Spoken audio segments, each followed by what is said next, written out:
Hey, what's going on, y'all? Jay from JSFILMZ, and welcome back to another Seedance 2.0 video.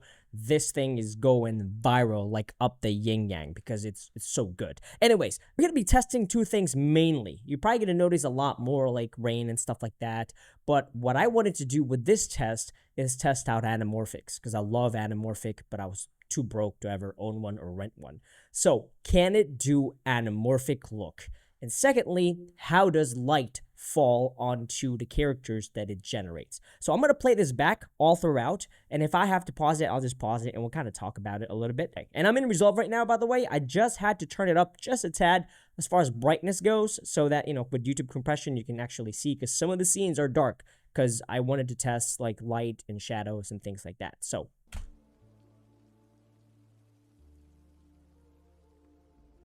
first things you're going to notice, she does have physics, so that's really cool. So here you go. She's going from the outside to an interior. You're going to notice her face right here. And I know what you're thinking. The resolution is not there. All right. So 720p is what I do. I try to upscale it to 1080p, but I feel like anything else out there right now, it's over sharpening it. It's just making it look plasticky. So I'm leaving it at 720p. So you see right there, we have a light right here. That's just what passed through her face and her body, so that's pretty darn accurate. That's kind of jacked up. The lady doesn't have any face. And now we're going to kind of like a interior club scenario. It nails that. Here's another one, kind of outside, running in the rain. You can already see like the oval bokeh right here. That's what we're looking for. So overall, it can do oval bokeh, but I feel like the distortion, the proper lens qualities is not there yet. As you can see, it's hit or miss right now.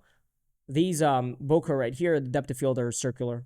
They're not really anamorphic. You get the flares and stuff, but you don't get the squeeze and the actual shape that we want.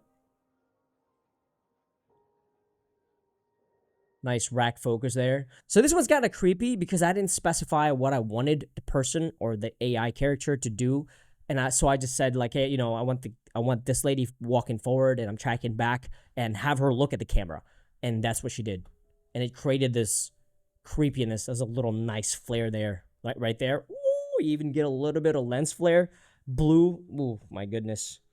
It's super creepy, bro. Like, what? Still pretty cool. All right, so we have here again Cyberpunk. I love Cyberpunk. As you all know, I absolutely love it. And this is probably my favorite shot because it just has everything aside from the distortion. It doesn't have the distortion the kind of distortion I want, but you get that nice like just anamorphic all over it. For this test, we're testing dress, physics. So I had her go up the stairs. That looks incredible. And again, at the same time, we're looking at how the skin is reacting to the light whenever we're changing these lighting scenarios. And it's pretty darn accurate. So she's going to go from inside. I think we already played this one. All right, so here, again, this is in a market. She's going to an alleyway. I told her to have like red light district type of deal. And then it kind of morphs into this road and she just goes backward. But again, if you're looking at this light, the way it transitions, it understands. It absolutely understands what's there, like physically, the lights. Here's a pretty cool one. We're going from a dark to like a bar scenario, and then transitioning to like woods, golden hour. I mean, and then snow. You see how her face kind of gets softer? All right, so we have this lady. She's coming from the bar, and I had it warped to like a forest exterior at night with some silver lighting in there. It's so cool. And it's kind of not fair. And I was posting this on Insta earlier. It's not fair because directors with money and budget, they can do all of this in real life. They can be like, oh, yo, put that HMI on top of this tree line so I can get that nice lighting. It's like, for me, I would never be able to afford to shoot something location like this. I know what you're thinking. That's, keep dreaming. But it's like, That's why this tool to me is just so cool, because I can finally have images without having to spend so much money. Here's the lady again. She came back. I kind of give her another try, kind of make her smile a little bit. But as you can see, the depth of field is not as oval as before.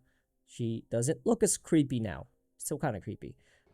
All right, so for this shot right here, I made sure that she has like semi-translucent, because I wanted to see how that's gonna react to the light.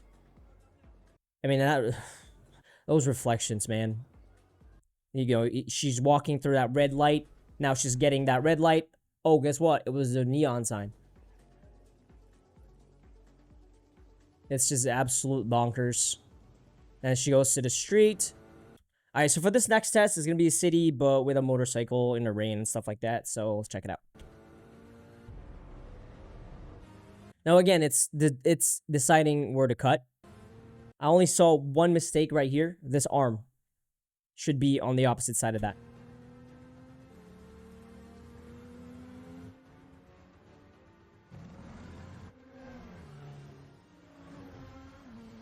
And I hallucinated another one right there. So overall, I was pretty darn impressed with how Seedance 2.0 did. It's just freaking incredible how it's able to do all of this with just text. All of this, except for the last one, because the bike, I had to like put a biker because I'm making a little short right now. So that was for the short that I'm making. But overall, it's just crazy. And I think I'm going to keep saying this a lot, and I'm sorry if I'm kind of repeating myself, but Hollywood's made so much money off of creators and creatives, billions of dollars, you know, and I think it's finally time for us creators with no money or zero budget to kind of get a slice of that pie and tell our stories without having to rent an HMI or rent, you know, like anamorphic lenses and so on and so forth. And I know a lot of people are unsubscribing to the channel because I'm doing a lot of AI content, but at the same time, it's like, man, if Hollywood with billions of dollars of people are using the same exact tool and they have money, like what chance do I have? You know what I'm saying? At the end of the day, they're making money off of everybody.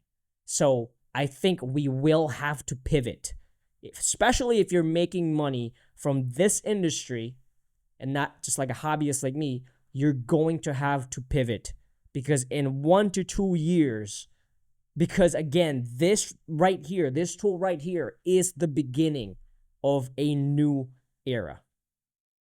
All right, so before I go, someone requested a prompt for me to run. I did have to tweak it just a little bit, so it's not like a phone footage that we were looking for, because iPhone is copyrighted. So yeah, trigger warning though, just a heads up. So if you don't like zombies and stuff like that, you can stop watching the video now.